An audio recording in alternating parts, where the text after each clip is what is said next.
Sekarang kita lanjut ke solusi kedua, yaitu Data Analytics Solutions. Solusi untuk menganalisa data.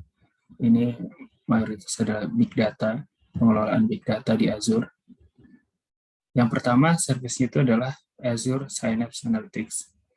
Azure Synapse Analytics itu adalah Enterprise Data Warehousing dan digabung dengan Big Data Analytics. Jadi, kita bisa mengquery data seperti menggunakan serverless atau provision resource at scale. Jadi kita bisa menggunakan resource tertentu atau menggunakan secara serverless.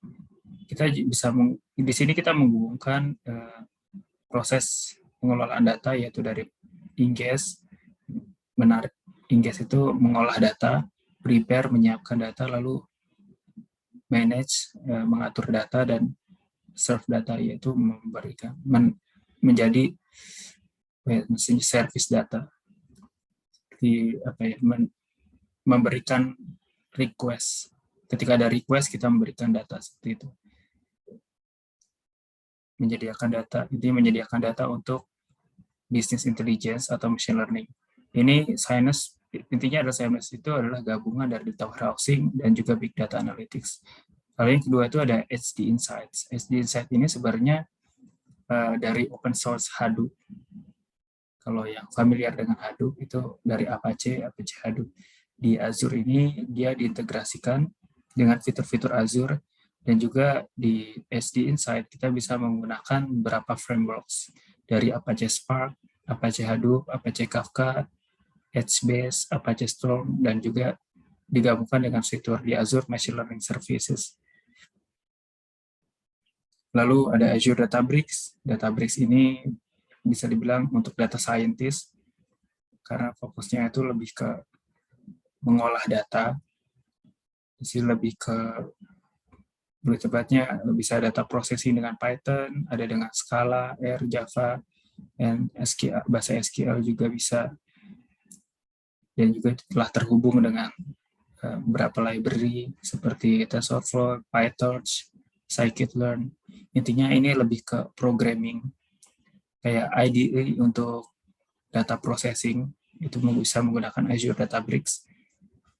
Lalu ada juga Data Lake. Data Lake itu ini adalah on-demand analytics job service, di mana kita bisa membuat sebuah job.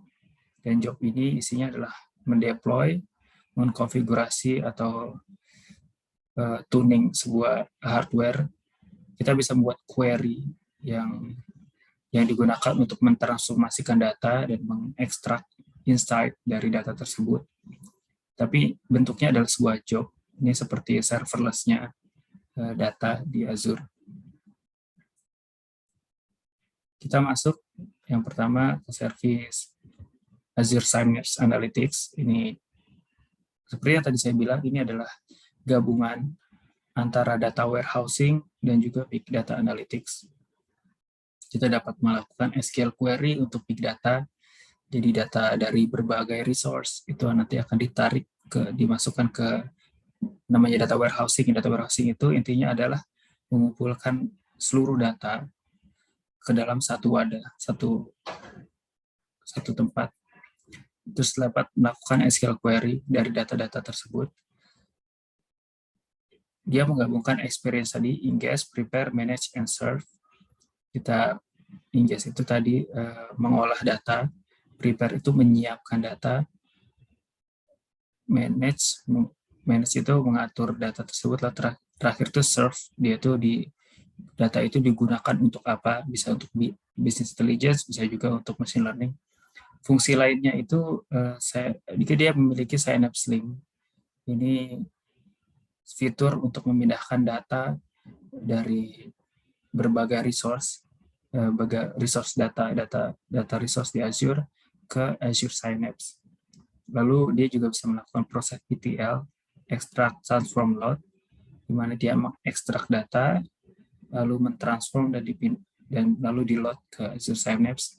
Dan yang ketiga, dapat bekerja sama dengan Power BI, salah satu service visualisasi data di Azure untuk melihat insight yang dapat dibuat. Lalu ada juga yang kedua nih, Azure SD Insight. SD Insight ini fully managed, dia itu Enterprise Analytics Service, awalnya dari open source Apache Hadoop. Lalu skenario yang disupport itu tadi extract, transform, load, ETL juga bisa disupport, data warehousing juga bisa disupport, lalu bisa juga dia mensupport machine learning, dan juga Internet of Things. Jadi tipe cluster yang disupport oleh SD Insight atau framework atau tipe clusternya itu ada Apache Hadoop, bisa dia itu framework menggunakan SDFS. SDFS itu Hadoop File System, kalau nggak salah panjangnya Hadoop File System, dan dia juga menggunakan MapReduce untuk batching data. Jadi MapReduce ini bisa mengolah data yang besar secara lebih efisien dengan algoritma MapReduce. Lalu ada tipe cluster kedua itu Apache Spark. Apache Spark ini digunakan untuk parallel processing. Dia menggunakan in-memory processing sehingga proses yang dilakukan itu menjadi lebih cepat. Lalu ada Apache HBase. Apache HBase ini adalah NoSQL database yang dibuat di atas Hadoop. Dan dia memiliki strong konsistensi untuk seluruh data. Lalu ada Apache Storm, ini untuk distributed processing dan berjalan secara real time. Ada juga Apache Interactive Query, ini untuk query data secara interaktif, dan juga dia memiliki memory processing. Cara query-nya itu adalah menggunakan Hive Query. Lalu ada Apache Kafka. Ini sering kita dengar untuk digunakan di messaging service biasanya. Dia di sini dimanfaatkan untuk streaming data pipelines dan application. Lalu kita masuk ke service ketiga, namanya Azure Databricks. Azure Databricks ini bisa dibilang IDE. Dia seperti IDE bagi solusi data analytics. Untuk data science biasanya menggunakan ini untuk sebagai data processing. Kita bisa membuat insights secara programmatically di dalam Azure Databricks. Lalu dia juga mensupport beberapa bahasa, ada Python, ada Scala, R, Java, dan SQL. Biasanya kalau data scientist itu menggunakan Python dan R yang paling populer.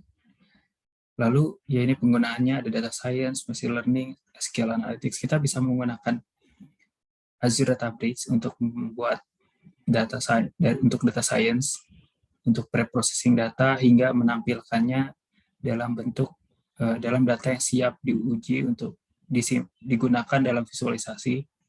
Lalu kita juga bisa membuat machine learning di sini dengan cara menggunakan data ini, data big data, lalu kita olah untuk membuat sebuah model machine learning.